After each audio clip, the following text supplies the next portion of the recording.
సనాతన ధర్మంలో శివుడు గురువుగా మారిన రూపమే శ్రీ దక్షిణామూర్తి.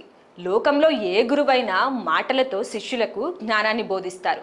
కానీ దక్షిణామూర్తి మౌనము ద్వారానే పరబ్రహ్మ తత్వాన్ని బోధించే ఆది గురువు. దక్షిణామూర్తి పేరులోని అర్థం దక్షిణ అంటే కుడివైపుకు లేదా దక్షిణ దిక్కు అని అర్థం.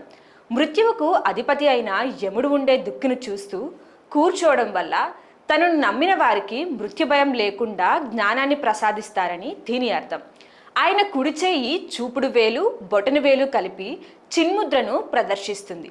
ఇది జీవాత్మ పరమాత్మ కలయికకు సంకేతం. శ్రీకాళహస్తిని మనం వాయులింగ క్షేత్రంగా పిలుస్తాము. కానీ ఈ ఆలయ ప్రాంగణంలో ఉన్న దక్షిణామూర్తి విగ్రహం అత్యంత మహిమాన్వితమైనది.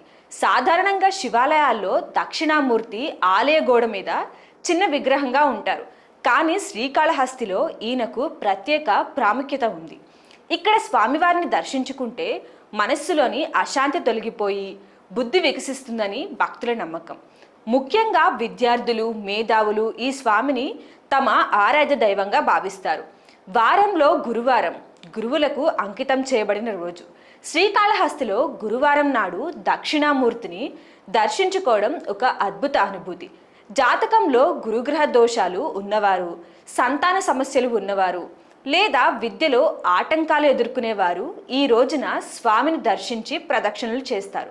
గురువారం నాడు స్వామికి జరిగే ప్రత్యేక అభిషేకాలు అలంకారాలను చూడటం వల్ల జన్మ ధన్యమవుతుందని భక్తులు భావిస్తారు. స్వామి ప్రశాంత వదనం చూస్తుంటే మనసులోని ఎన్నో సందేహాలు వాటంతటవే మటుమాయమవుతాయి. శ్రీకాళహస్తి దక్షిణామూర్తి సేవలో చందనం కీలకమైనది. స్వామివారికి పూసిన చందనాన్ని భక్తులు ప్రసాదంగా ఇస్తారు. ఈ గంధాన్ని నుదుట ధరించడం వల్ల ఏకాగ్రత పెరుగుతుందని చెబుతారు. శ్రీ ఆదిశంకరాచార్యులు రచించిన శ్రీ దక్షిణామూర్తి స్తోత్రం పారాయణం చేయడం ఇక్కడ ఆచారం. వటవిటపి సమీపే భూమి భాగే నిషన్నం సకల మునిజ నానం జ్ఞానదాతరా మారత్ తరుణమృత్ కల్పం మగ్ధమేందు ప్రకాశం తరుణమ పరివేశం దక్షిణామూర్తి మీడే. ఈ స్తోత్రాన్ని ఆలయ ప్రాంగణంలో కూర్చుని చదువుతుంటే ఆ వాతావరణం మనల్ని ఈ బ్రహ్మ ప్రపంచం నుండి వేరు చేసి అంతర్ముఖులని చేస్తుంది.